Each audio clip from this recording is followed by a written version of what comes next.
be too deep. I think I'm dying here, man.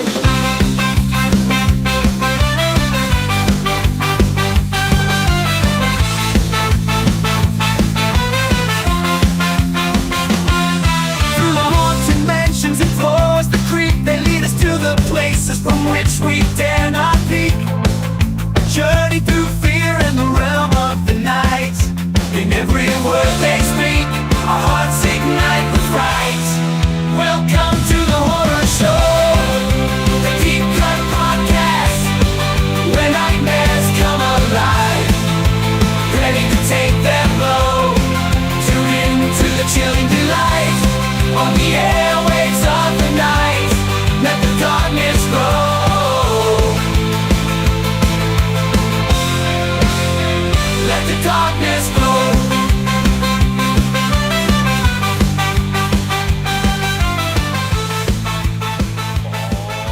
Yeah, it's that time again for another bi-weekly podcast with your hosts, Rotten Roger DeMarco and Eva Dead Ingson. You buy me a shot, it's my birthday. she's 65, but she's had all the plastic surgery in the world. Oh boy. You know, I chose this movie to really finally 10 years later justify the $20 we spent buying it. Nothing will ever justify the $20 we spent buying it. And it's coming up on 10 years removed. Yeah. It's 9 years right now. It's been 9 years. We don't have the prequel or the sequel. We just have The middle. the middle. Which I've watched this, I think, 3 times. Why? Well, first time, and then probably a few years later just to be like, let me just check. Just make sure I wasn't wrong. Yeah, and then this third time for this. And I feel this will be the best justification for the purchase of that movie. So you may be wondering, why Muck? I've never heard of Muck. Should I go check it out? I mean, by the 10-year point, I'm sure the price has definitely dropped. So it's more... Could be a collector's item. Sure. Shout Factory putting out the special edition next month. I would really think Shout Factory is going out of business if that's the case. Yeah. If they're going to be like, yeah, we're going to do it for Muck. We both fell hook, line, and sinker for this movie because this was right when we were like in the thick of convention going, right? Like right at the beginning of like our convention phase. Met Kane Hodder, became an already bigger fan than we were, so we started following what Kane was doing currently. And currently, he was working on this movie called Muck, which was an indie horror film. So he did a lot of Indiegogo stuff for it and promotions for it. Yeah, he was the poster child for all the videos that they had up. Yeah, so we're like, you know what? We should definitely pick this. We didn't fund it, but we definitely were both like, this comes out, we're gonna pick it up. We're gonna pick it up. Like day one, we were like super hyped. So let me preface this also. Yeah. As you're saying, like we're in the thick of convention going. We're in the thick of like our Kane Hodder fandom. I had picked up the book, read the book. The documentary hadn't come out yet at this point, but like either way, like we were giant, massive Kane fans, and many a time we have fallen victim to the the next great horror icon. We talked about this when we talked about Hatchet, how you were like really apprehensive to watch Hatchet because of the marketing. Like, is it though? Is it the new icon? And we had a lot of movies that were like, oh, we got D. Wallace and like one of the guys from Lost Boys. You know what I mean? Like some bullshit. And we would buy it or see it, and it would be absolute trash. So we were like in our shell, and this movie kind of brought us out. Like, okay, Kane's involved. Let's, because it was very Adam Green-esque, right? Like, old school horror, no CGI, tons of nudity, like the best gore gags ever, Kane Hodder. Like, they kept marketing him as, like, the most prolific on-screen killer of all time. So That's his credit in the movie. yes. His literal credit in the movie is that. Yeah, so they really, really got us, and it should have been a red flag, because of all of those things that you and I became apprehensive about, we lowered our guard for this movie. And we paid for it. Yeah, tremendously. I think we both bought this day one. Yeah, because I found it it was at the vintage stock on the new releases wall, and I was like, holy shit, it's Muck, it's Muck, it's Muck! Mm-hmm. And you might have sent me a snap, and I might have I think that's what happened. I ran to Walmart, and they only had it on DVD. Like, well, I have it on DVD too. Like, I'm sure, like I sent the snap, you looked at it, and like your shoes were still in place. You just fucking took off, running down like the a street. Cartoon. We got to get it. Yeah, this movie's the exception to the rule. Of every time anytime a hype train comes along for the next big wave in horror, we're like, I'm not going to get mucked again. Yeah. This became like the descriptive way to speak of these types of movies. And Steve Walsh, W-O-L-S-H, Walsh is the director of this film. And I will preface, I do feel only a small percent guilty that there's like an end credit where like this is for Eric. He didn't get to see it, but he would have loved it. But we're gonna thrash a movie that was dedicated to somebody. But it could have just been he just was busy that day and didn't get to see it. He may not have died. Yeah, but I That's don't think he assumption. would have liked it. I don't think he would have liked it unless he really liked boobs, which everybody does. So I mean, I had this thought rewatching this movie. If you don't know Muck, it was like we said, an indie horror movie. Give a brief plot synopsis, right quick. I'll do my best, and I had to do this both times I've rewatched this movie. I had to re-explain what was going on to the wife because she did not remember, and then I think twice during the last viewing I had to remind her what was going on. But Muck is an independent horror film that got several ladies that won beauty contests, Playmate of the Year, and Kane Hodder, the most prolific serial killer in film history. Literally his credit there. Mm-hmm. I also feel like possible... Yes. Okay. Porn stars, maybe? They don't ever say they're porn stars, but a lot of it's like, this is such and such's first role, such and such's first, and then, like, I don't know. But shocking, I definitely I'm sure. feel like ladies of the night are the only ladies in this movie. Okay, and this movie was like, we have, like Adam Green, we're like, I have an idea for a trilogy. Mm-hmm. We're going to do a trilogy. Like, all right, so how we want to film this? We want to film it. And like, no, we're going to do this shit like Star Wars. We're going to start right in the fucking middle. So we're going to shoot the second movie first. And then we'll leave them hungry for watching the prequel and then the epic conclusion, which we've never got. But No. 9 years, no, nothing. Not So- a whisper. So it's a lot. So we just start with like 5 college kids that have already been into some shit. They're in the marsh, muck, dark, wet, muddy. They find like a model house that looks like it's like everything looks super new, like this, like they're not supposed to really be there. Yeah, like a show house with like fake fruit. Exactly. So we have one injured. They make it into this house. One takes off to find help, which means he's going to run down the street. He runs like 3 miles. He runs, across town to one of 2 bars.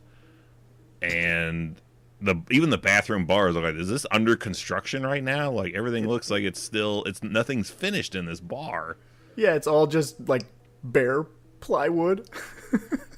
Yeah, the dude gets in there. Instead of calling the police or legit assistance, he calls his cousin, who is drunk at another bar with 2 ladies. like, come help us. We're at this particular, like, he's not even like, meet me at this bar and then we'll go. He's like, no, meet me at this house in this random location. I'm going to run all the way back there now. Yes. Runs back there, and in the meantime, the group is being terrorized by, like, the B-roll of the villains in The Descent, led by Kane Hodder, and they all have apparently legitimate names. We don't know that until the credits give them names. And corduroy jeans. They are the albino cave hoax, which is a Ren and Stimpy deep cut. But I wanted to say this, dude, because I was going to say your description of them is spot on, but when I was watching it, I was like, you know who they look like? They look like the lead baddie from that shitty House of the Dead movie. Yeah. They look just like him, dude. Little bit. Yeah, so they literally are just like shirtless, bald albinos. With a lot of scars on their body. Jeans. Yeah. Not even jeans. They look like they're like Native American pants. Like they look like rawhide tied together on the sides with fringe. I don't know, but the cousin and his two lady friends take off. They encounter these creepers, as they call them. That's such a weird, and then they like really latch on to calling them creepers. Yes, and of course we get whittled down to just a few of the surviving late teens, early 20s left. Teens, yeah. Our one drunk cousin apparently is an ass-kicking badass that is in the vein of Ash Williams. Right. He's the sleeper agent. You got to snap your fingers. Yeah, even to the point of a ripped blue shirt that he's wearing. Yeah. They kill all the creepers in the area, encounter one more on a walk back through where they came from. So it's kind of Mad Max Fury Road style. Like they came this way and then they're going to leave that way. Mm-hmm. And at some point, the three maybe comes down to two. I'm not sure, because we get another creeper battle, like a Raid Redemption style 2-on-1 setup. The tag team marsh match, yeah. And then all of a sudden, it's like the dude's standing on like some dry ice underwater, and he's like, "Well, this isn't good." And then the end. Yeah. And if it feels like I've jumped around a whole lot, that's about how the cuts are in this movie. There's very abrupt cuts, and then there's some cuts that go back in time by like... Oh, it's the worst editing I've ever seen in my life. By like 5 minutes, you're like, what the hell is going on? Like, literally when the one girl decides, when they get inside the house, to go take a shower, we see her look out the window, the shit going on outside, she freaks out. And then we go back in time to see, because you're like, what the fuck happened to... There should be two people downstairs, literally down the stairs from her. Mm-hmm. So we have to cut back later to see what happened to them, and then cut back to see her reaction of what's going on to them from up floor window down outside. It's so discombobulated. Extremely, which doesn't help at all that it's apparently in the middle of the goddamn series. Yeah, I'm telling you, man. So here's when the movie started. Me and my wife are sitting here on the couch, and I've got my handy dandy notebook. You know, I'm taking my notes. You just light it on fire. Furiously taking notes, and she's kind of not really paying attention, but you know, she's peeking up every now and again. The opening credits are going, and she goes, I do kind of like these opening credits. They kind of feel very 7-ish. And I was like, this movie wishes. And then like literally within 2 seconds of her saying that, then they start cutting to that girl in her underwear where they keep obscuring her face, and she just keeps like heaving her muddy boobs.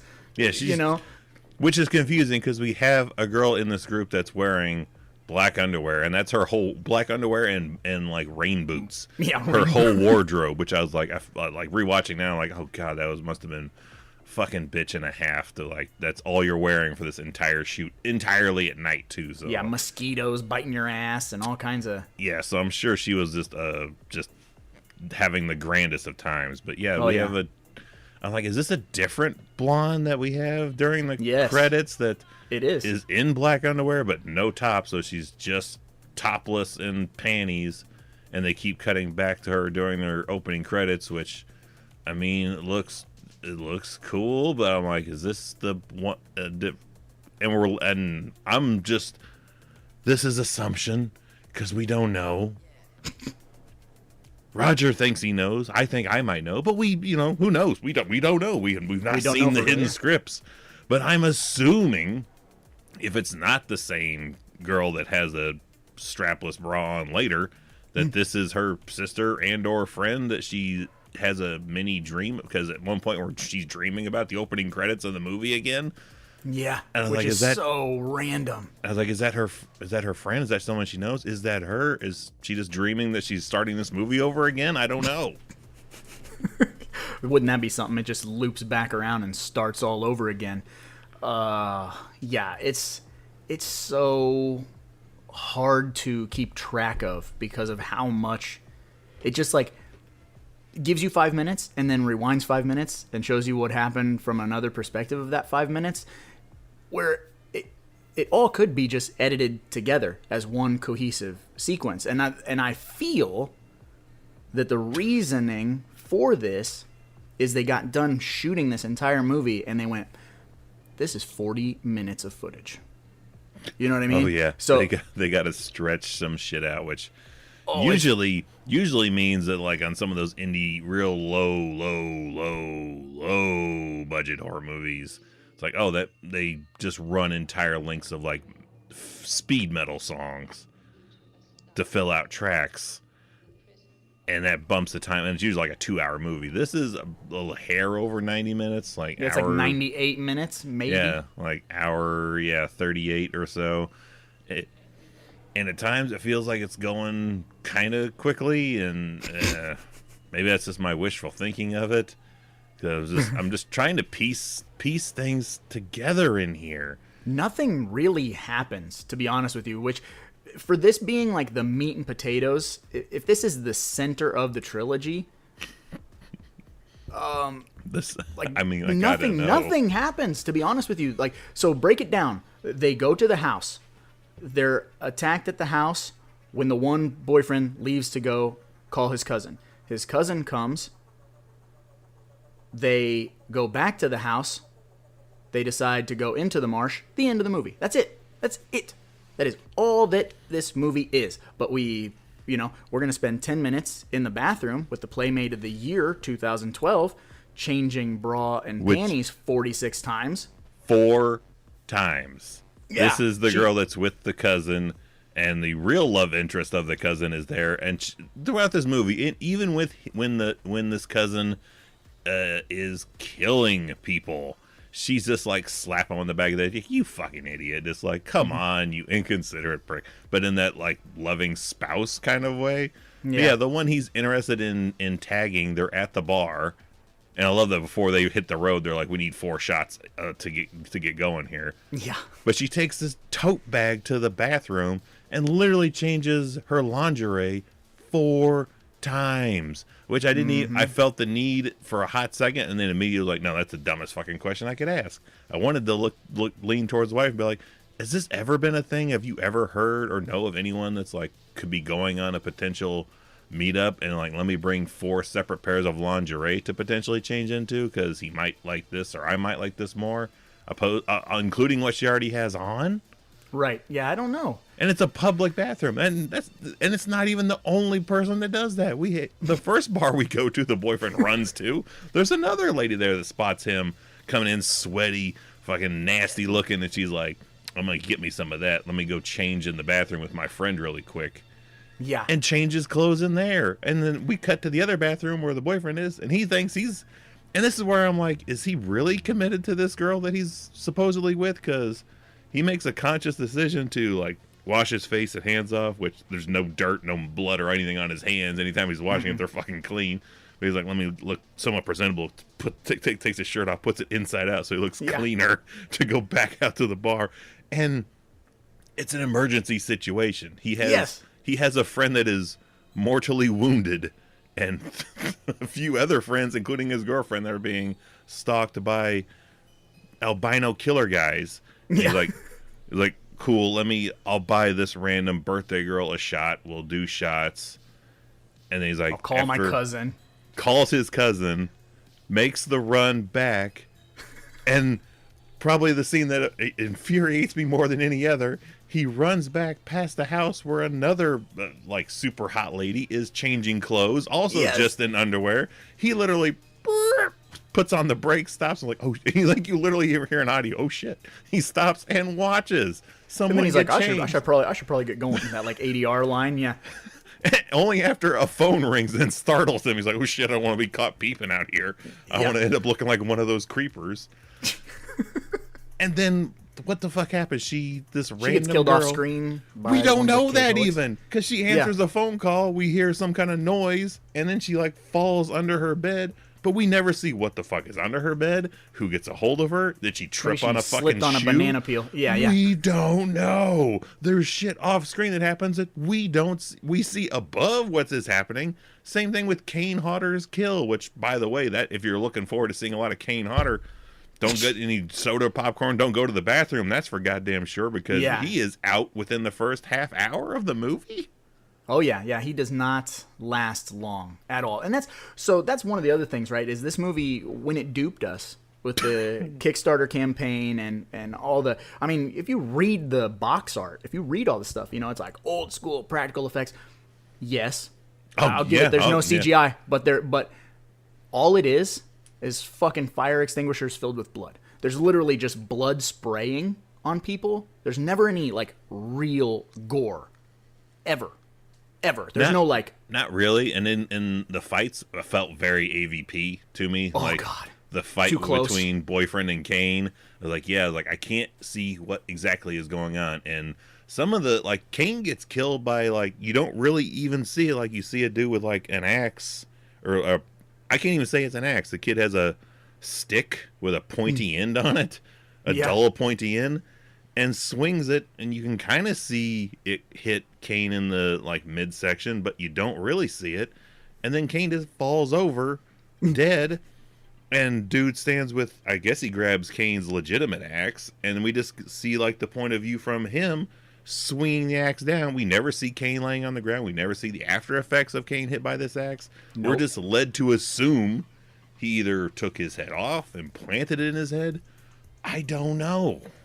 Yeah, it's very ambiguous. A lot of it is left to the imagination, which is a downer when you're saying, like, hey, man, we're going old school, we're going super gory, we're going to do all this stuff, and the majority of violence is either off screen or is just blood spraying. Or it feels like the corner of the screen, like the one thing, the one creep that gets, like, stabbed in the back with the pickaxe. Oh, God.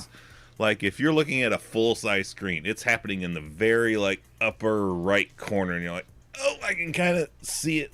Like if you turn your head, you might be able to, or just peek around the corner of the frame. Yeah. Just take your TV and tilt it like 40 degrees, and you could see the whole thing. Like it's not filmed to where you can see definitively what exactly is going on. That is, it's he's putting his the cinematographer was really.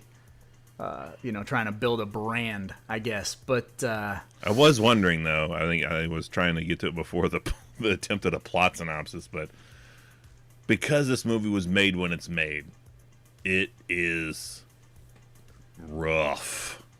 Yeah. But do you think there is even a snowball's chance? Because by the time this comes out, boobs on the screen is a nice addition, but it's not. It doesn't have the caveat it may have had 40 years ago. Yeah, so the 80s and 90s, like, yeah. So if Muck was something we actually found that was filmed, let's say, in 1985, yeah, would we have a higher regard for it? No. Really? I think it might a little bit. Because, I mean, remember, we way back when had to rent movies, and like that was the extent of like X-rated material we could get our hands on. Oh yeah, well, so you're saying like if we were like 9 or 12, yeah, we'd be like, this is a way cooler movie. Like so many, almost all the ladies, you're gonna see something, and you're gonna get close-ups on their lady parts. So and, maybe I mean maybe it appeals to the younger, like the pervert in us. You know what I mean? Like. I was trying my best to find a good light to spin it on. I'm like, maybe if this movie was made like in the mid '80s, it would have a higher regard for like we wouldn't critique it as roughly. I mean, maybe because there's less excuse for low budget to look as rough nowadays.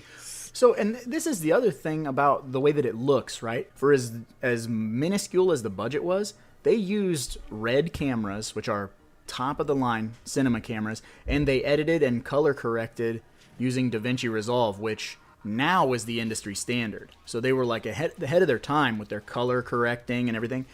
Visually, and not cinematography wise, because we were talking about shit being on the corner of the frame or too close or whatever. Yeah. Like lighting. It looks clean. It has a clean look that you do not expect from a movie with a small budget. I'll say that's my like biggest takeaway. Yeah. But boy howdy, does it doesn't matter, because it really feels like it's written in crayon, for one. Like it really has got like that like 12-year-old, like you always say, like a person who just figures out they're allowed to cuss. You know what I mean? Oh, the opening when they're just standing there talking for that 5 minutes, I swear there's more F-bombs than Scarface, because it feels very ad-libby. And this movie drops 2 other F-bombs in it, and I was like, whoa, I feel like we're well past where that's acceptable time frame to drop the other one. But our one, I don't know where, like Irish lady, maybe, I don't know, group of ladies that are in that one bar that's having a birthday and is pissed that, like, yeah, let me borrow your phone to call my cousin, throws the phone back at her, and just angry. Because this is also, by the way, folks, this is a St. Patrick's Day movie. Yeah. In Boston, now I'm gonna have to save in Massachusetts or Boston, because we have it is a Boston themed bar that they're leaving. The Mosh, yeah, they're in the Mosh. Yeah, and I always thought that lady that he takes the phone from looks like what do I want to say? What is it when you make beef jerky? What do you call that? You dehydrate meat? Is it dehydrated? Curing it? Yeah, she looks like dehydrated Monica Keena. Oh, I was going to say jerkified, yeah, dehydrated, but the girl from the Weird Science TV show and Kingpin. Yes. Yeah, she does look a little bit like her, which, yeah, that's kind of also very Monica Keena-esque. Big lips. A little bit, but yeah, and I'm it's just the edits, I think, is the biggest. Because, yeah, like, there's spots where it looks clean, looks nice. I can feel, like, the sticky, messy look of our one girl in her underwear. I did get a slight chuckle when she does accidentally stab one creeper with the pitchfork. She is just caked in blood, and then happens to be standing in front of a lawn sprinkler. That perfectly timed sprinkler. Yep, that got a full, like, eh. Also, speaking of that, we also get a lot of, like, perfectly framed cleavage. Like, we're not shooting anything else but the tits in the bras, and then, like, blood and stuff, like, or them, like, when one when they're in the car and she screams, it's like glass. Slow motion tit jiggle, and you're like, what? That's the Playmate of the Year lady, and yeah, we get who like doesn't get naked. She changes, but she always covers her nipples. She's the Playmate and never shows a thing. Yeah, we get a lot of like her looking at her own butt shots though, but yeah, we get some like real like big chunky fake glass like flying through this car screaming, and yeah, we get a whole like second and a half close up of the boobs in a bra just bouncing like doo-doo. Yeah. So it feels like Robert Rodriguez, right? It feels like Planet Terror, but Planet Terror has heart and soul. And that's what I was saying when I was watching this last night, and you may disagree. But now that I've heard that you have watched this 3 times. Over 10 years. Yeah, okay, so, but still, my brain is still a little like, whoa, I'm having trouble with the number 3. That you will watch this 3 times, but in the past 10 years, how many times have you watched Toxic Avenger? You know what I'm saying? Zilch. And let me say this, because you were talking about if this movie was made in the 80s, would we have a higher reverence for it? Maybe, perhaps. But I feel like had this been a trauma movie, it would be better, because it would be funny when it would be there would be. It feels like the trauma movie that got away. I feel like if Lloyd Kaufman had something to do with this, the comedy would be spot on, and then we would actually get gore. Granted, it would be like dollar store gore. You know, he'd be using turkey meat and whatever else, watermelons. But I could have an appreciation for that level, as opposed to in this movie where that Playmate of the Year we discussed is killed, presumably. Oh, she's dead. Yeah, she's dead. Because she's in the car with the cousin and his lady. Muckers run the car, and at one point flip the car over after they pulled the other two out. Sure. And I can't exactly remember if the Playmate gets pulled out of the car. I think she does, because they start. Yes. Because they have a tendency to pull ladies out and start ripping their clothes off. Yeah. But they pull her out. She's on the side of the car, and then we're just led to believe, because we never see her get pinned under. Yeah, get mooshed or pinned under this flipped car. Nor do we see the after effects. We just hear the cousin be like, "Yeah, I think she's dead." But we never cut to any, not even a like pile of goo anywhere. Like nothing. Again, shit. A character has been presumably killed by a flipped car on top of them, and we're not sure exactly how it looks or went down. Yeah. Again, they shy away from all of the proverbial money shots. Sure, they give us a lot of cleavage, but like, we want some violence, man. Is that cut up to the edits though? Because another edit that I could, if I'd had a soda, I would have thrown it in the air. Is just out of like, what the fuck moment, is they're in the house, the cousin, the two girls, the now single boyfriend, they're in the house. Muckers break in, they take the underwear girl upstairs, like she's chased, and then she's grabbed from upstairs. She's just gone. Yeah, the other two of our characters are blocking the door because they're trying to break in two doors. So we have two characters that are trying to keep doors blocked. The only character who's not doing anything at the moment is the drunk cousin from the bar. Cousin. The badass. He sees the underwear girl get yanked into another room from upstairs. He sees it. He sees it. Yes. He stands downstairs and continues to drink a bloody bottle of Jack Daniels. Does not go to assist her, does not go to help her. Or help hold the door shut. Just keeps drinking while he, quote unquote, I'm thinking, is looking for a weapon. Which I love. He's also like, maybe we should burn this place down if I just had a match. He's standing by a roaring fire. Yeah. With alcohol. With bloody alcohol in his hand. But he just kept drinking. In a moment where somebody is snatched in viewpoint. He sees it. He sees it. Yes. And does nothing. So we're talking about the edits. Because that moment, I'm like, is he going to do something? And like a beat. Oh, cut back then. No. Just take another shot, a swig of alcohol. I'm like, are you fucking kidding me? No, nobody does anything in this movie at all of worth. And also, so when it comes to these like action sequences or fights or whatever, I know we talked about how it's got the AVP syndrome. It's filmed really close. Sometimes it's hard to make out what's happening. But also, the problem for me is, at least when I'm watching AVP, I feel there's like a sense of urgency. There is a sense of violence. There is a sense of something frenetic is happening.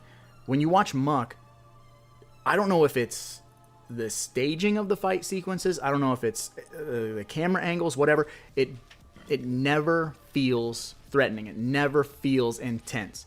It just drags. It feels like just fucking drags so hard, dude. It's a puzzler because the very last fight, our Raid Redemption fight, it's the two cousins versus the one where should I was like, this should have been Kane. Why the fuck wasn't this Kane? Yeah. They're fighting this. They didn't have the budget for Kane.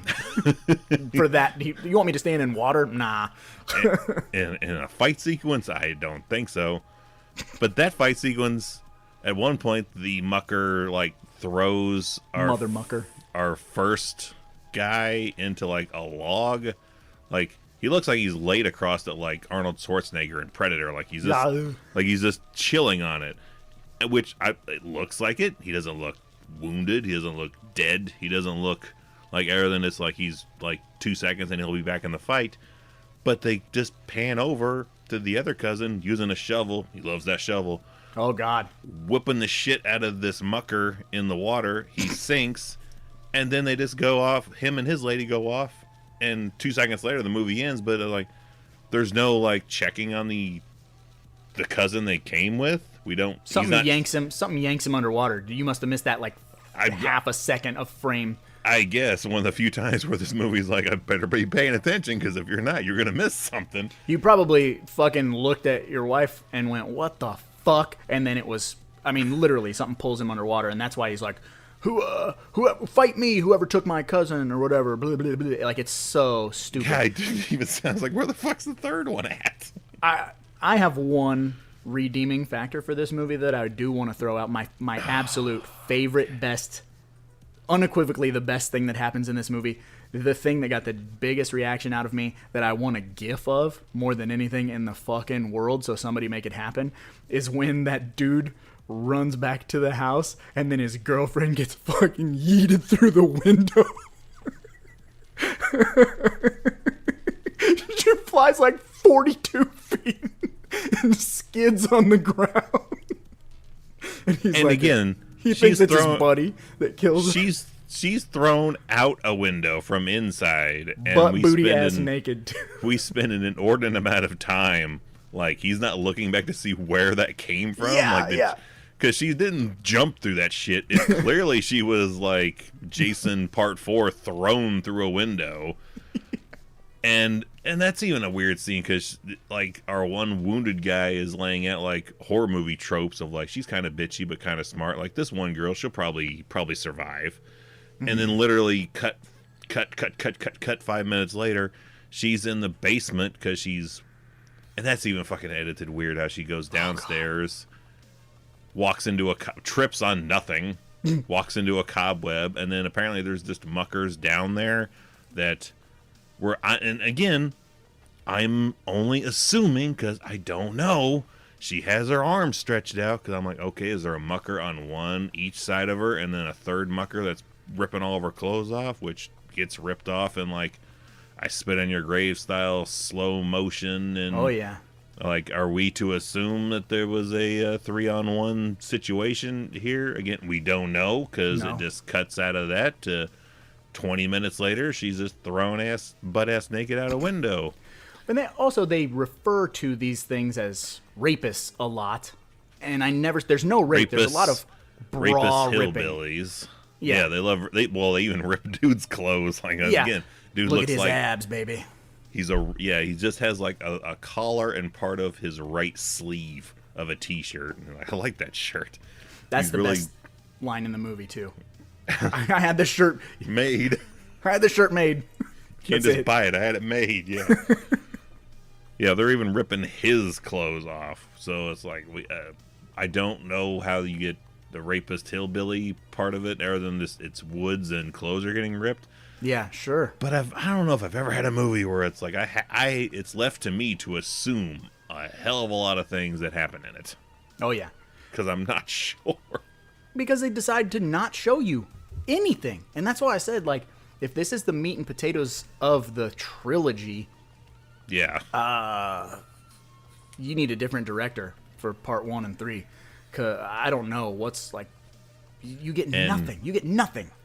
And I would ask, like, okay, if we were given the reins to rewrite, shoot this movie, what would we do? I can't necessarily, because I don't know how it fucking begins or how it ends. I just know how the action middle is. Mm-hmm. But definitely the one contribution that I would have thought would be an interesting change is and I remember this the first time I watched it, and even the second time I watched it, I was like, man, I would not have guessed the bra and panties girl to live as long as she did, and to actually basically get, by video game standards, to get a recognized kill of one of these muckers in the movie. I was like, what an interesting twist that would be, as if she's the one, because it's all set up to like you just see her like dead meat. Oh yeah, we're dead meat, dude.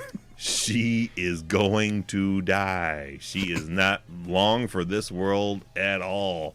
And like, that'd be an interesting twist if all these other people you think might take that role do drop out, and it becomes just her, and almost like a Tucker and Dale kind of thing, like she just keeps killing muckers by happenstance. The one scene with her that just, I don't know, dude.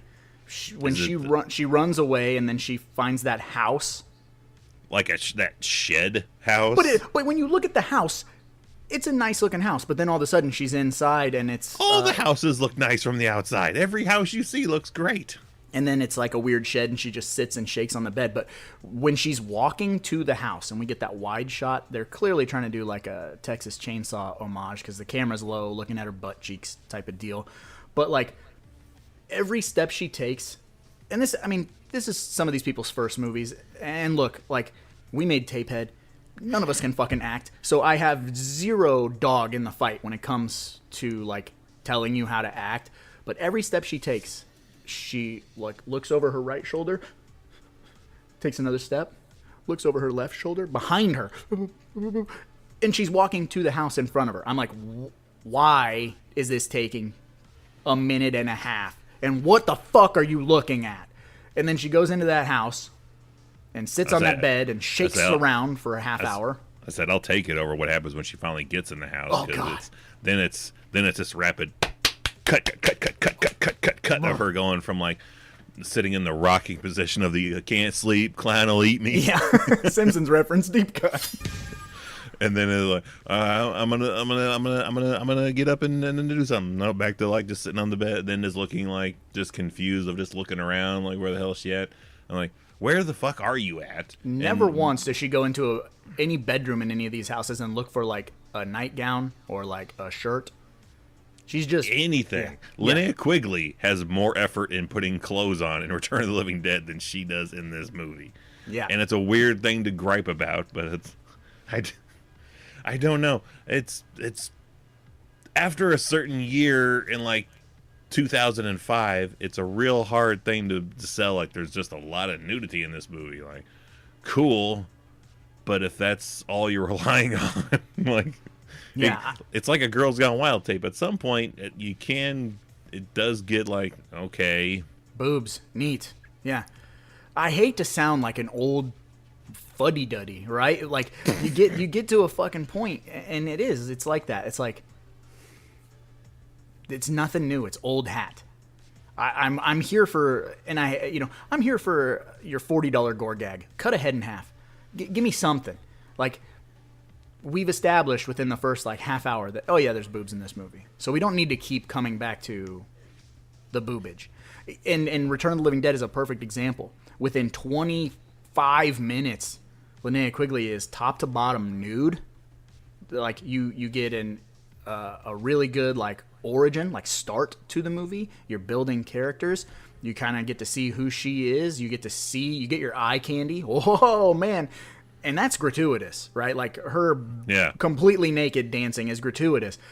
She turns into a zombie, and she's still fully nude, but we're doing a good job of keeping it in fog and shadow and things like that. And then we just move the fuck on. We move the fuck on. Yeah, You've got enough nudity.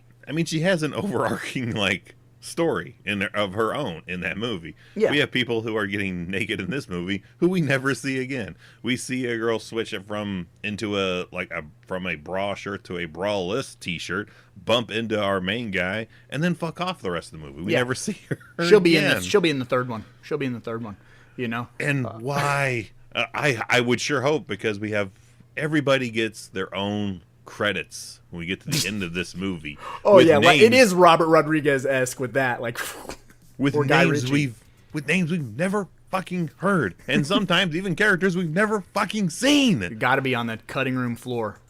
2 bartenders have full name credits in this movie that had to do nothing other than just kind of piss and moan about being a bartender and probably have less screen time than what, 2 minutes maybe total. Yeah. And one of them's just kind of just looking like shit, like ugh, fucking. Yep. Neither of them are happy to be bartenders. Yeah. And Walter I'm Paisley, the surprised. bartender. I'm fucking amazed. I'm almost proud we've made it almost 45 minutes, and neither of us have dropped probably a bigger sticking point of like, you don't get to do that. You don't deserve to do that. Oh, I know exactly. Go ahead. I've got a real problem, cuz. I need you to come pick me up. Where are you at? I'm in West Craven. And then they proceed to insult Wes Craven, which is not okay when you're making a movie like Muck. As long as it's not some boring Wes Craven shit. And I literally blew my top. Like, woo! I was like Lewis Black. Like, son of a bitch!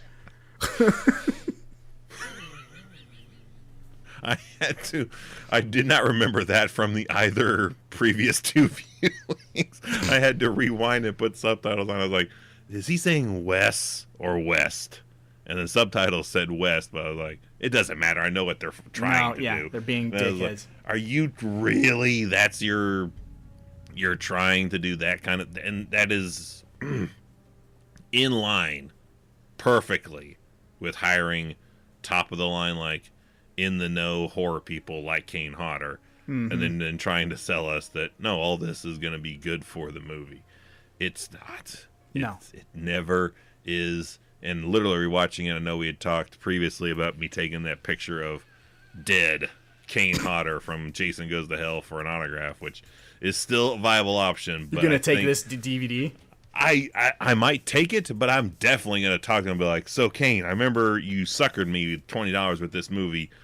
The fuck, sir? I need to know. Can I have my $20 back? Which is why I was like, I have to watch this at least 3 times. I got to record a podcast about it. Why I pulled that shit off the shelf, I was like, I need justification for the money spent on this movie and time spent on this movie, because yeah. Well, and it's not his fault. You know what I mean? If there's a steady paycheck involved, he'll believe in anything. That's kind of. I would love to hear his side of the tale, though. Like, so how'd you get involved with this? What is left on the floor? Were you supposed to be part of the prequel? Because I mean, you have what's his fucking like Grawsome something or other? Grawsome. All these all these fucking muckers have fucking names, and I'm like, why do they all have names? No one, they don't talk. Say them. Yeah, they don't say the names at all.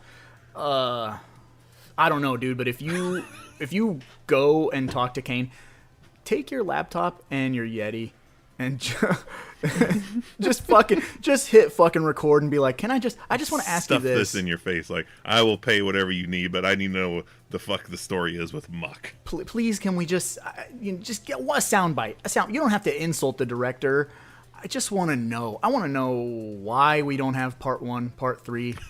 Probably because Kane was like, I'm not fucking doing this anymore. I want to take him. I'll make up my own petition and be like, will you be the first signature for the rest of the series? Oh, Kane, will you sign this? You want to finish the series, the Muck trilogy?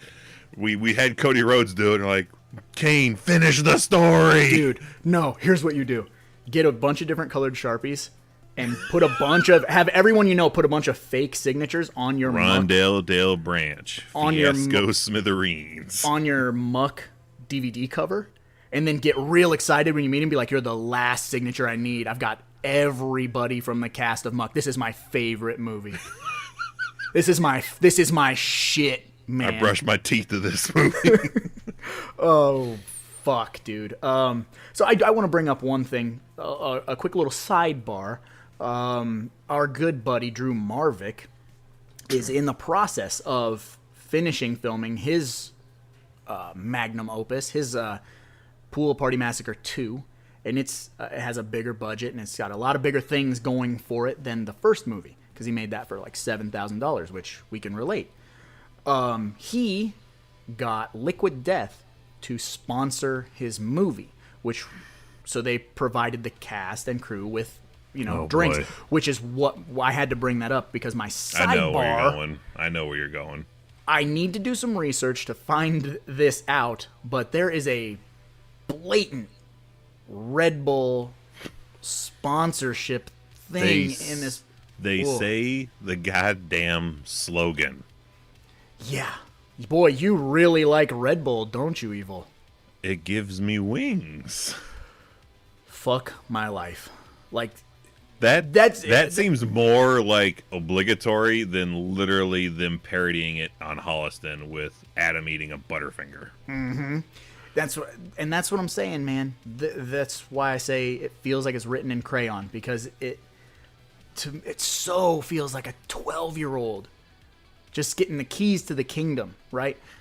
But not understanding how to run a kingdom. Like, it's wow, we also get no explanation on the rest of that setup, because we go to that cousin's car, which is apparently an unmarked old taxi cab. It says cab on it. He has no license plate for it, and apparently has to lift the hood and do some hooplery under the hood to get it to actually run. And the fawns, he just smacks it. He lifts the hood. He can't start the car, lifts the hood. We don't see what he's doing at all, and then the car just starts. And then apparently he also has issues keeping that car running, because he is idling at that one point, looking at the 4 muckers in the road, and the car just dies. It just dies right there. They got scared. And it's such a shit car that even when they show up, the other dude is literally standing over his dead girlfriend's nude corpse, post launched out a window, and he's like, "Yeah, that car was a piece of shit." And the other cousin has taken the drape off that he put over her like a body bag, just to, respect she's dead, just cover this up. He pulls it off her to wipe his face off, which then prompts his would-be girlfriend to be like, "Dick, what are you doing?" Like, what? It don't matter. She's dead. Yeah, she's not doing anything for me. Like, the dialogue is fucking rough. I mean, if it was just done maybe differently. I feel if it was done, better, it'd be better. I feel like that dialogue could work if it was just, I don't know, if it was different people maybe saying it, maybe if we had a goddamn story to who these people are, maybe that would explain some things to it, give it more kind of context. So the beginning, when we get the survivors or whatever they are, whatever's happened to them in the previous film that doesn't exist, and they're going kind of back and forth with their banter before they go into this house, we're introduced to a guy who technically seems like he's going to be the lead, and I was just calling him Tryon Reynolds, because he literally is acting like Ryan Reynolds, the guy that's got the stab wound in the flannel. Oh, yeah. Oh, man, everything he says is real, I'm from Waiting, he's just got that fucking cadence, and he's really, really trying to be. 2 of the girls are going to go upstairs and potentially shower. It's like, "Oh, hold on, I'll go with you. I'll do that. Come sit by me." That would be my big dick. He's just such a fucking goober, but he seems like he's going to be your comic relief or your lead, because he has a personality, even though it's literally Wish Ryan Reynolds. He seems like a dude that should be going out on the Shield, out of nowhere type. Not the guy you think is going to go out on the Shield, but has one minute and a half of redeemingness to him, where he's like, you lady, you run, I will stand here, I'll be right behind you. Yeah. Yeah, something like that. But that's what I thought the cousin was going to be, but then they just made him be the king of all kings. Yeah, the cousin of the cousin, when you see him, is like, this dude's clearly going to die, and he is anything but that. He ends up kicking all the ass in the entire movie, and the story somehow becomes his, which he doesn't have any characteristics that when you meet him, you're like, yeah, we're going to follow this guy around for the rest of the movie, for sure. 100%. She's a terrorist. 9/11 jokes. See, and I think that's where this movie truly suffers, is we keep changing direction every 20 minutes or so. And sometimes, if that's done right, like like a Pulp Fiction or something. I think I say I feel like this is feeling they're really trying to be what Tarantino's perfected.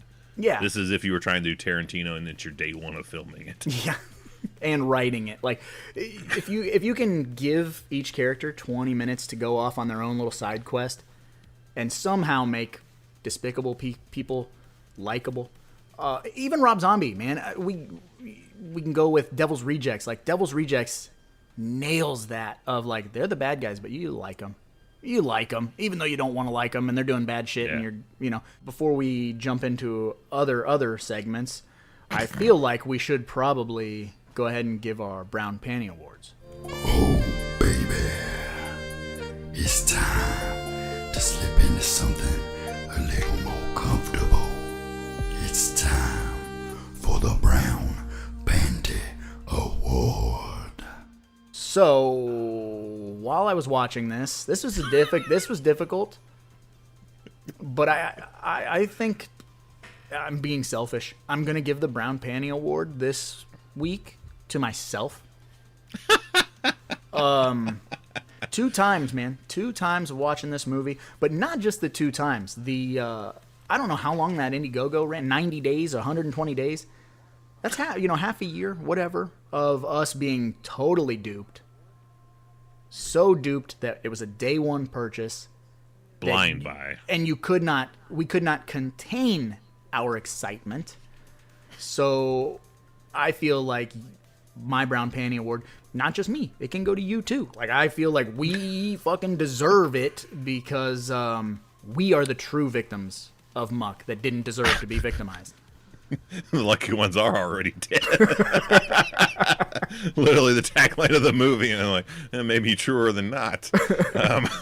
I will step outside of the box with my award as well, but I'm going to just give it to, I'm going to just hope and assume the editor of this movie was like, oh boy, it's going to be a long day to put on the second pot of coffee. So I'm going to give it to whoever attempted to edit this movie together, because if this is the best that he was able to splice together from what he was given, heaven help when he was looking at the raw footage, being like, I don't know what to do with all this. Where did that one girl's shoes go? We cut to her shoes. Well, where did they go? I don't know where they went. Nor do we know when she lost them. Maybe when she got pulled out of the car. Maybe when she was getting some, like, her shoes and potential shirt ripped off, but not her undershirt, just her overshirt. Where did her shoes go? Oh, why the fuck we worried about where her shoes go? I feel that could have been literally not a scene in the movie, but an argument between the editor and whoever filmed the fucking movie. Who cares about her shoes? Just cut to that close up of her tits again. But I have a fun tidbit for you that may or may not blow your mind.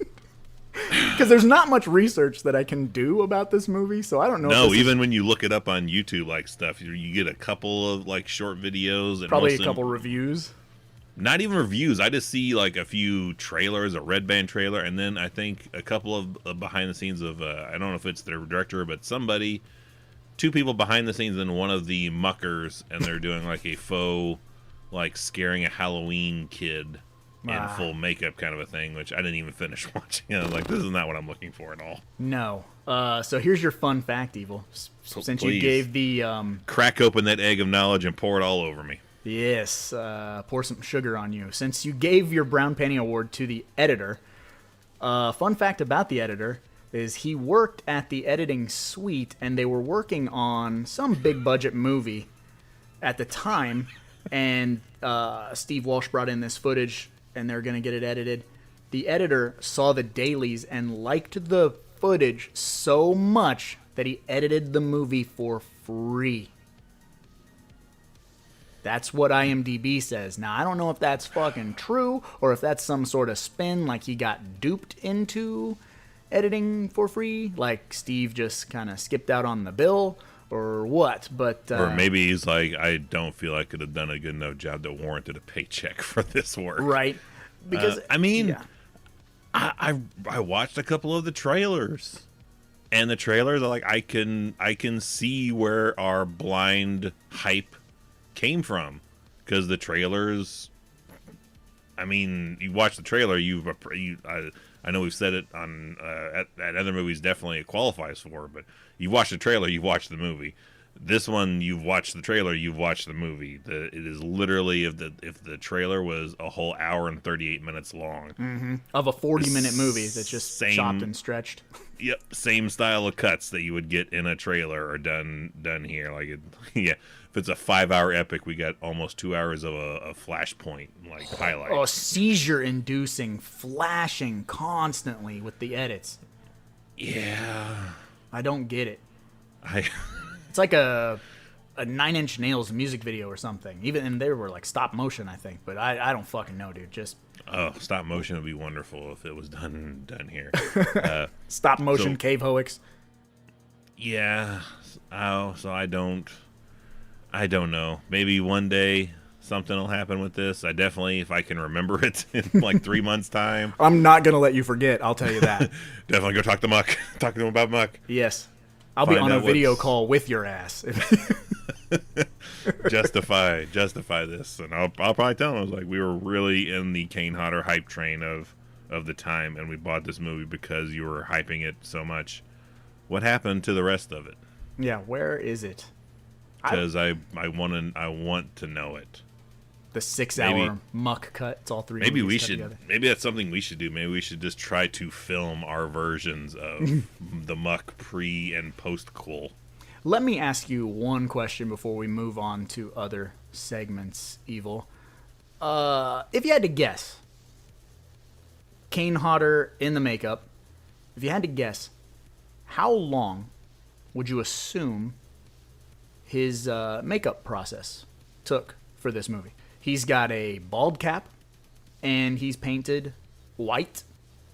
And occasionally blood splattered. And, they didn't do a lot of prosthetics on him because he had real burn scars, and they wanted to show his burn scars, which you never really see in the movie. But if you had to guess... I would give it a clean 90 minutes. 90 minutes. For the ball cap, and then a lot of the upper torso painting. I would say 90 minutes to 2 hours max. 6 hours in the makeup chair to get painted like an albino cave hoic. Maybe contacts. Maybe he had trouble putting the contacts in. Like fuck, man. It's hour and a half to get all this shit on, and it's 4 hours for him to work up the nerve to put the contacts in. Yeah, give me some Visine. This shit hurts. That's the time frame it takes them to start putting the Freddy makeup on in the beginning of Nightmare on Elm Street 4. Right? That's what I'm saying. A 6-hour makeup. David Miller got that shit down to 1 hour at the end of Elm Street 1, and that's fucking gluing shit all over Robert Englund's face and then blending it together with paints. Yep. How is this 6 hour? This probably is longer than it takes him than it probably took him to do some of the Jason costumes.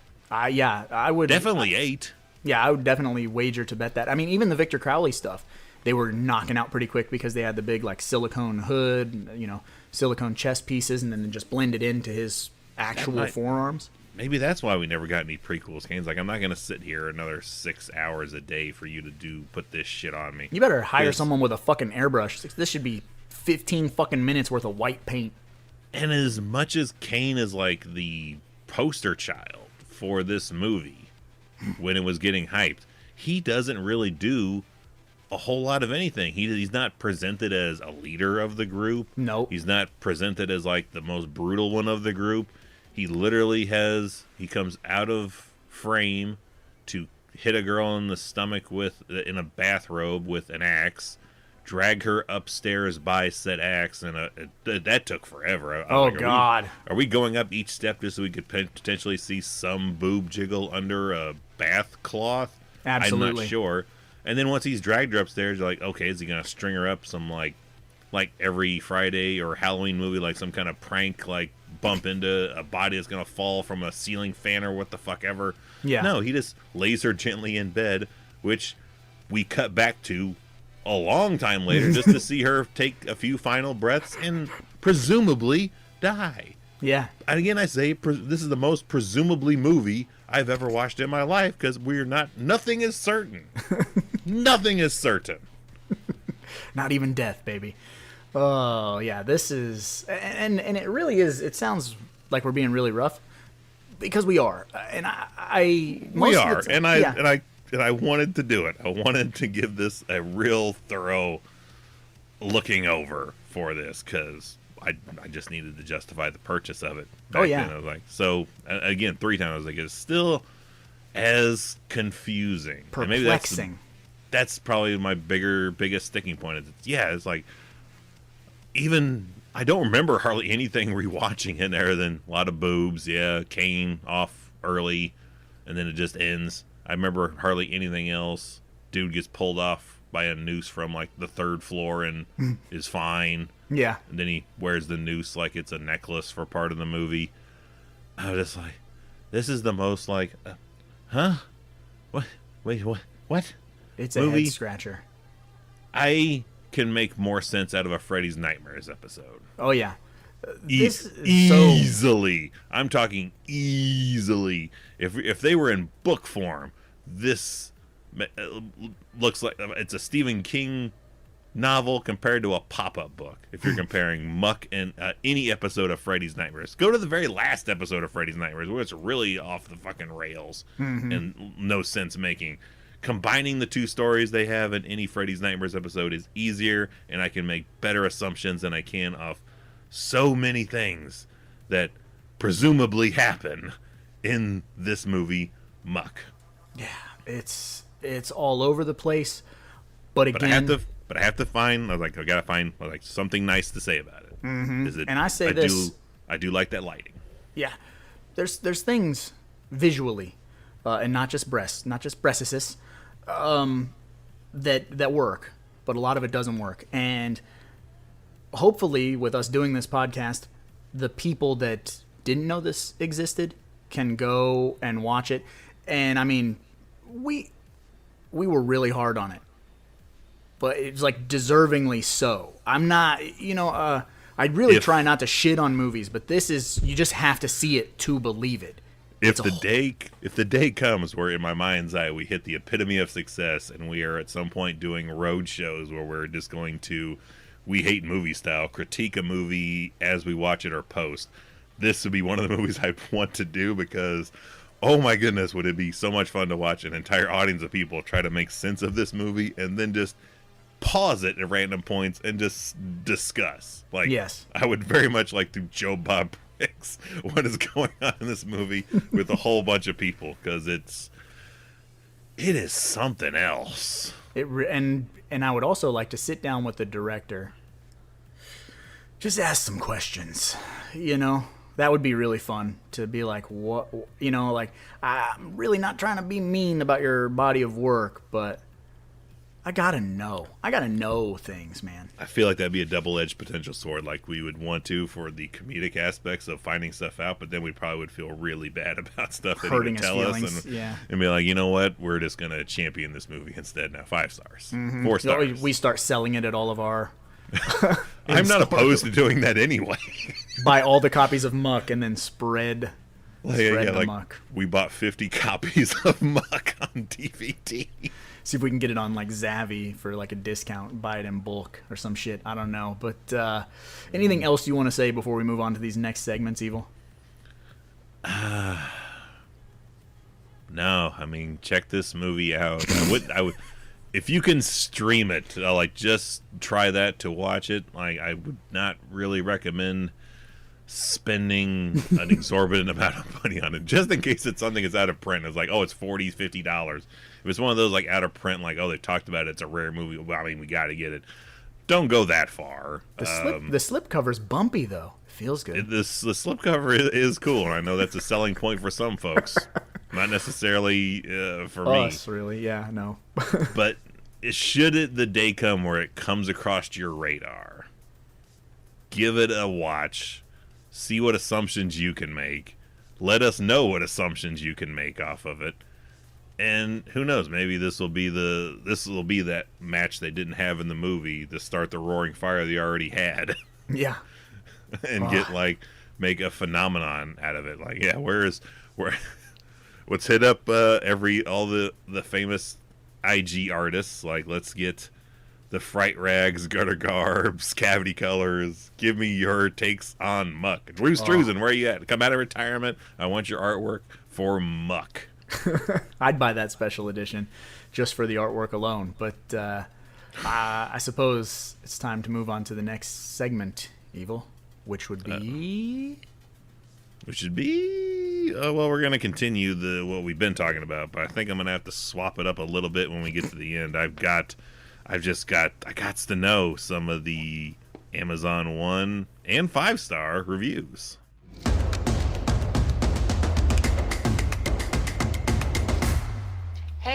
All right, we'll start. We're in traditional ground where we'll go through our 1 stars, like Benway.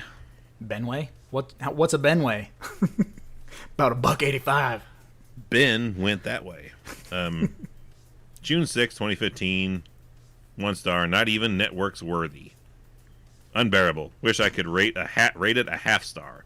Like a huge music video. Made it 40 minutes in before I had no other choice but to throw it from my second floor apartment to the street below, which was a very cathartic, having wasted $9.99. Oh, that's great. He threw it out the window like Kane threw that girl out the window. Presumably. Claudia Robinson on April 5th, 2015, 1 star. New drinking game. Oh, shit. I'm liking it already. Made this movie experience into a drinking game. Every time we saw a random TNA, we drank. You died. Stupid movie led to awesome drinking buzz. If I paid for this movie, I would have been pissed. Thomas Cavanaugh, July 8th, 2015, 1 star. Don't waste your money. Terrible. Could not finish. Wayne on April 22nd, 2015, 1 star. Clueless and dim-witted. Dim-witted. I like it. Rondell Del Branch, June 17th, 2016, 1 star. Terrible movie.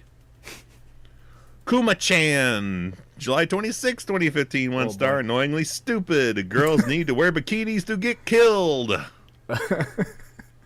Stiller, April 29th, 2015, 1 star. Terrible mess. The worst incoherent movie. Characters were obnoxious and unlikable.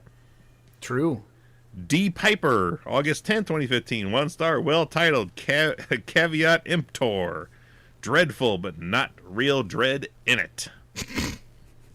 Stacy, March 26th, 2015, 1 star. No! Horrible movie. Please do not waste your time on this. Laura M., March 10th, 2015, 1 star. I would give it a -10 if that option were available. 2015, is that so? That's when it came out, right? So a lot of people got duped. A lot of these reviews are from right when it came out. I mean, it has to be. I don't know. I don't really remember anybody post this movie coming out being like, you know what, that movie from 8 years ago, let's give it a shot.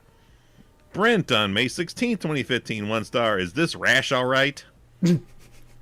Probably one of the worst movies I've ever seen. I wish I watched the trailer first, but that probably would have been deceiving also. It was. It'll get you. But I was getting a rash on my back of my neck and needed to feed my movie addiction and rented this one. Now I feel like the rash is spreading. Don't go to that dark place like I have and watch this. Oh, the movie's giving him a rash. Could be stress. You get like a stress rash. That's a better movie in my mind's eye than stress rash. That's hard to say. Stress rash. Stress rash. Yeah, Irish wristwatch. I had to really like open my mouth. Stress watch. Stress rash. Stress rash. Wonder Hamster on March 26, 2015. 1 star. Terrible movie. This movie starts in the middle of a swamp, presumably. Presumably. That's the word of the day. Presumably. And throws the cast at you. Feels like feels like you're watching a movie after missing the first 15 minutes or the first 90 minutes. Yeah. This is absolutely no explanation for the events taking place. Nothing makes you care about the cast, and the acting is subpar at best. Even if you're looking for a movie that throws TNA at you, there's better out there. Don't waste your time or money. Oh, amen. Preaching. Cinnabite 76. March 23rd, 2015, 1 star. This is one of the worst excuses for a horror movie I've seen in a long time. It's clear they didn't give a shit about telling an actual story here. Instead, they focused on long shots of breasts, sophomore jokes, and relied on the fact that they had a nice camera to shoot with. It's like a bunch of frat brothers said, hey, I got an expensive camera, let's make a horror movie. And then all the other bros are like, hell yeah, we can write it. And then have some naked chicks in it. We don't know. We don't know anything about telling a story or anything about horror, but let's put a lot of breasts in it. I'm okay with nudity in horror films when there's an actual reason to have it, but this is beyond stupid. There's no reason for anyone to waste your time or money on this. Nice. I'm actually infuriated that I have to spend money, that I spent money on this. I turned it off 20 minutes in, and I'm still pissed off about it. This is me talking about Halloween Ends? Part of that review, I think, could have easily been the back cover of this. Oh, yeah. Yeah, no synopsis, just that. Yeah, like a bunch of frat dudes are like, you know what, we should do this. Let's do this. By the way, probably this is a 3... Go ahead. I was saying, it's probably not far off. I don't know how old Steve Walsh was when he made this movie, but feels very like a young guy. This is also a 3.5 out of 5-star rating on Amazon, still rocking a $20 price tag. Oh, no thank you. So it's increased $10 since we picked it up. So 5 stars. Let's see here. Chris Edwards, May 13th, 2024. So this year. Wow. Okay. So just a few months ago, a month ago. Yeah, 1 star. Chris Edwards says 5 stars. It was great. It was great. That's a purchased review right there, homie. Tessa Whitaker, March 7, 2015, 5 stars. Muck, yeah. And I'm a chick. And I'm a chick?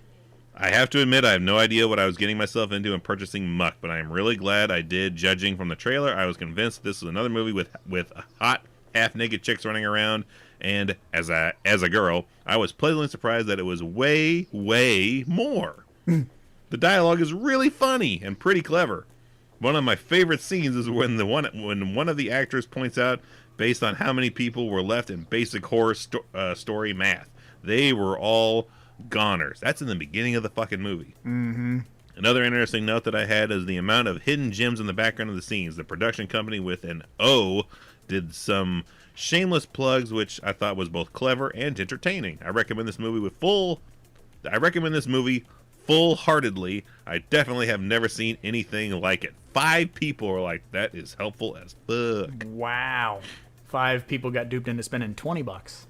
Yeah. Bradley Covell. April 19th, 2023. 5 stars. Probably worst movie ever. There we go. But didn't expect much, was entertaining, which was why I purchased. 5 stars. Here, you'll like this. Here, I'll in with this one for 5 stars. This right. You'll like from Hannah on March 22nd, 2015. 5 stars. Special effects were phenomenal. I am phenomenal. When I found out there was no CGI, this movie became 10 times cooler to me. Everything you see is really happening on screen, really killing and raping, presumably. If you're anything like me, a special effect junkie, wow, you're going to dig this movie. Roger, you're a special effects junkie. Do you? We've been waiting an hour, almost in 17 minutes, on the verge of this. Do you dig this movie? No. I don't at all. No. Again, there's no gore. It's just fucking blood spraying. That is not gore. That is not effects work. Adam Green throws that shit on trees. Yeah, any fucking moron can mix up blood or buy blood and throw it on something.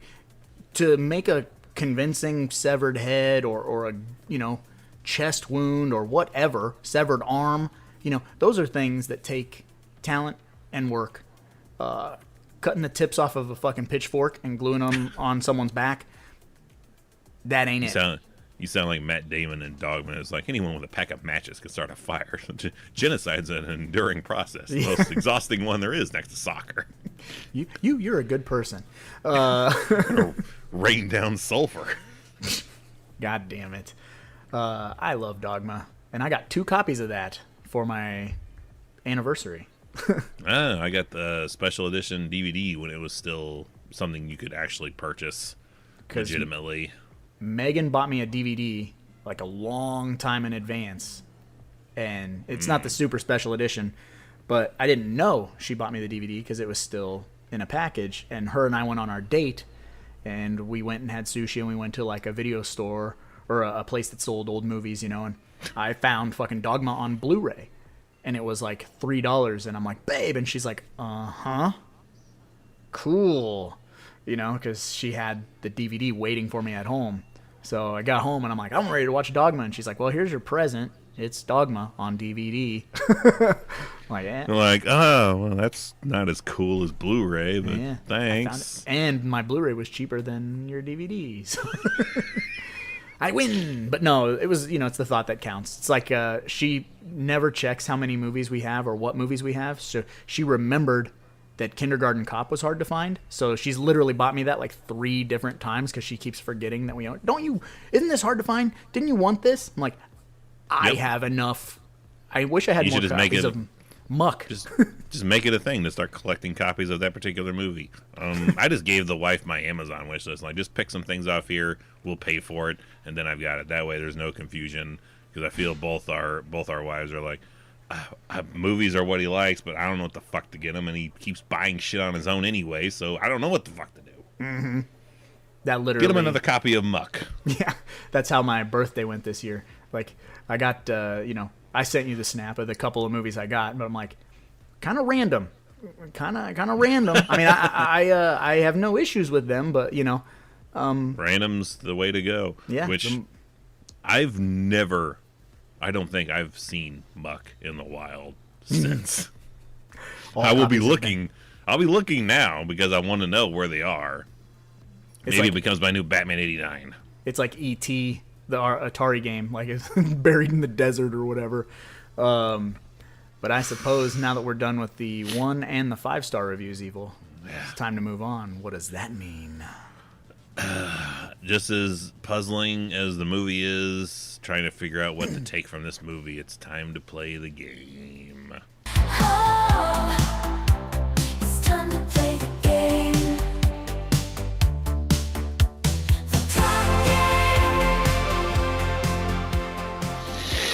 It's all about the game and how you play it. And I like this t-shirt. I like this shovel. I don't know. Who edited this shit? What happened to her shoes? Who gives a shit about her shoes? I'll buy you a drink. Yeah, that's right. It's time to play the game, and if you're new here, welcome, but you're probably scratching your head asking yourself, what is the game? Well, the game is a deep cut, in and of itself, where you gotta pick a prop from the movie that we are covering, but it can't be a well-known prop. Muck is not a well-known movie, so I'm just gonna say the props you can't have are, you can't have any muddy centerfold titties. Whatever. You can't have them. I don't think anything's off the table for this. I Right. think all is fair game. Everything is a deep cut. Yeah, if we thought Ghost in the Machine was deep, this is deeper. Yeah, I'll just take another copy of the movie. That's a deep enough cut. I'll go first, Evil. I think there's nothing cool in this movie. When I thought of things to take out, like, I would not be surprised if he was like the receipt, so I could say I did buy it. And here's proof of it. We don't need to bring ink and paper into this. Mitch We Hedberg. We do. deep cut. If I had the receipt, that's what Kane would be signing. Like, I paid $20 and tax for this. And you can movie. see the date too. Like, it's release day. First thing in the fucking morning or whatever. This was, mine this was before 10 a.m. right here. Yeah. Mine was after work, so it was like 4:30 because you had sent me the snap like, dude, and I had to wait until I had come home and washed all the work off of me. But yeah, that was an overnight shift. I was waiting outside of the store to open so I could go in right when they open and be like, I got to make sure I get a copy of this before someone else potentially gets it. I don't want someone to steal my copy of Muck because I probably only got 2-3 copies of it. Yeah, what if this store only got one? I'll fist fight somebody for it.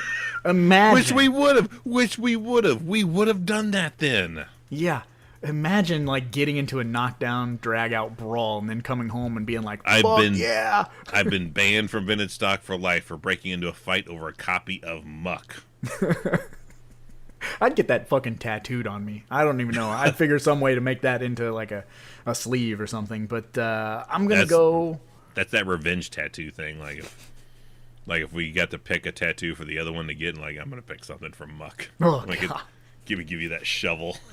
Yeah, and speaking of the shovel, that's my prop pick because I wish I could go back in time, which I probably will end up rewatching this. Now that you've watched it 3 times, I feel like I owe it one. Need to match it. I need to count how many times the word shovel is spoken in this movie because... I'm going to give it 6. I'm going to say 6. It gets pretty gratuitous towards the end of the movie. It's just like, hey, my shovel. Where's the shovel? I love my shovel. That's the shovel. I love when that one chick is looking for the shovel and she's moving. It's in the water, and she's moving the water like it's sand. Like she's like trying to open up the water by just both hands, like swish, swish, like as if that's going, like the water's just going to be behind her. Like it's not sand. This isn't working. Tape head reference deep cut. Yeah, and I was like, that's not how water works, but okay. Yeah, not at all. Just kind of comes right back. I feel like I'm getting nowhere. No, dig up, stupids. That's where north is on a map. It's always up. Deep cut. Yeah, what do you got? Did you want the shovel as well? Did we? No, I've always thought it was fucking kind of cool how he wears the noose around his neck like it's a necklace for a while. So I'm like, I'm gonna take his broken noose. All right. Oddly enough, both center around our unlikely lead who gets introduced 30 minutes into the movie and becomes the best thing about the movie. I guess. I used to hang out with somebody that I felt very much was like could have been that guy, which maybe was how like I tried to convince myself there's good in it.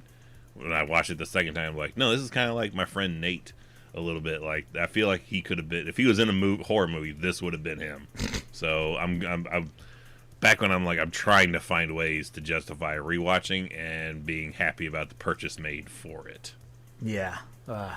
Is there I feel many? more justified now. There's more. Yeah. I feel good now. Like I will look at this every time I look at this on the shelf now. I'll be like, it was fun talking about it for an hour and a half. Not fun watching it for an hour and a half. But maybe if it was in person, it would be more fun. Oh God, yeah. Together, I think you and I would. It'd be like when we watch Ticks. I mean, but Ticks is a phenomenal movie. But a screening of this would be fantastic. Yes. Well, perhaps in a few weeks we just do that. We're gonna watch Muck again. Yeah. Here we go again. Again. Oh God damn it! What would you call the other movies? Would they be just another one word, like dirty sounding word, like muck, filth, dust? I don't know. Yeah, it'd have to be. Or would it be pre-muck and then muck, like machete, like mucker, mucks again? Like -1 muck and then +1. I don't even know. I did have a secondary option for a prop I was going to take, and it was in that video I watched on YouTube. There's a what's the word I'm looking for? Like a T-shirt for the crew, a crew shirt. Okay, yeah. And it was in the style of St. Patrick's Day, and it says "Muck me, I'm drunk." Nice. With a classic "I'm drunk," like green shirt, looking like a St. Patrick's Day shirt, but it's that muck that's on the slip cover over where it would say "fuck." So muck, nice. Muck me. I'm like, you know what? I really, really, really would wear that shirt. Yes, the Like cast if and crew shirt. I come across that shirt in real life, I might just send that idea over to Atomic Con and be like, can you make this terrible ass shirt that you only will sell 2 copies of? Or to Elliot's wife.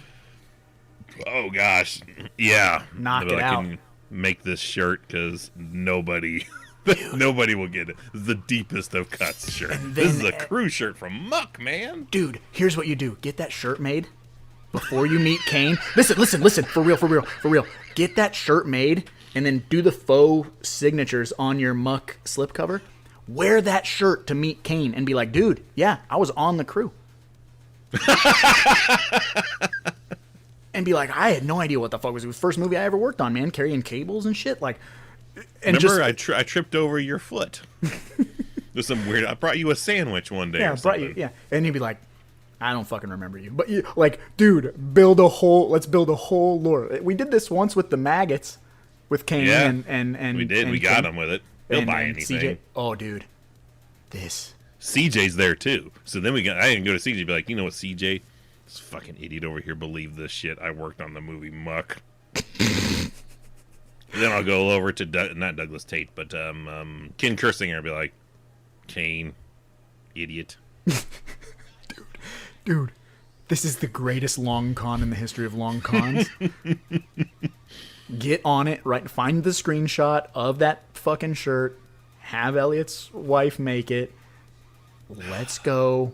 Amy, right? Amy. I keep calling her Elliot's wife. That's disrespectful. Have Amy make the shirt. Amy and her Not Your Basic Creations. Yes. On Etsy. Dude. This is the best. This is the best possible outcome that could have ever happened from rewatching this movie. And if you don't do it, I'm going to cry myself to sleep forever. This has to happen. Yeah. This has to happen. We will see what we can do. And I can't wait to go to CJ and Kent and be like, Kane, what an idiot. I was fucking third key grip on Muck. Yeah, it was actually my house that they used for one of the long shots. Yeah, the main house was actually Steve Walsh's house. Number 7. I'll say my bathroom. My bathroom was the one they used. There you go. Yes. Yeah, I'm from wherever the fuck. West Craven. I went from West Craven. Yes. Oh, fuck. This is the best ever, dude. I'm so hyped right now. You have no idea. Things you would never think to say about Muck. No. But it's literally an hour and a half. So we've almost talked as long as this movie is. Mm-hmm. But I suppose on that note, Evil, we should probably get going because, after all, there's a lot of movies out there and somebody's got to watch them. So why not us, right? Could tell me I was walking into a nightmare, Noah. I would have jerked off first. Our times have come here, but now they're gone. Seasons don't fear the reaper, nor do the wind, the sun, or the rain. We can be like they are. Come on, baby, don't fear the reaper. Baby, take my hand. Don't fear the reaper. We'll be able to fly. Don't fear the reaper. Baby, I'm your man. La la la la. La la la la. Thank you for listening to the Deep Cut Podcast. There's a new episode every 2 weeks. Fun. You can find it on Spotify and all major podcast apps. Don't forget to let us know your topic. Every 2 weeks, there's a new episode. So rate us and subscribe to the Deep Cut Podcast. There's a new episode every 2 weeks. Fun, yeah. You can find it on Spotify and all major podcast apps. Don't forget to let us know your topic. Every 2 weeks, there's a new episode. So rate us and subscribe to the Deep Cut Pod, to the Deep Cut Pod.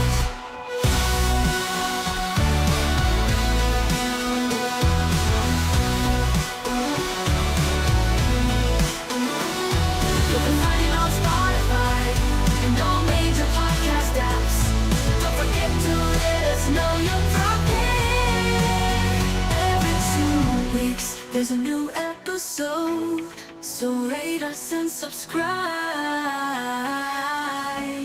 to the Deep Cut Pie.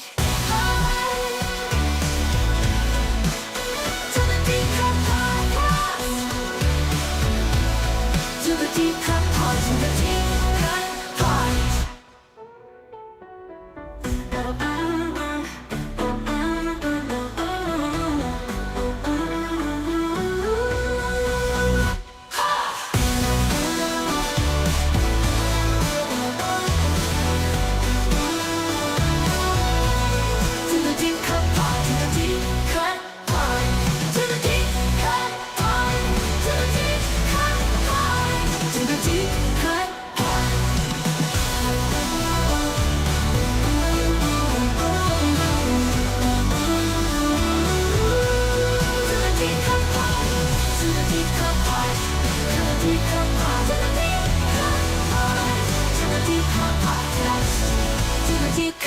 Podcast. To the deep cut pod. To the deep cut pod.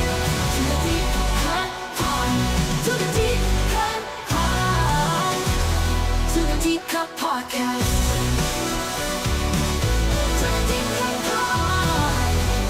To the deep cut pod. To the deep cut podcast. To the deep cut podcast.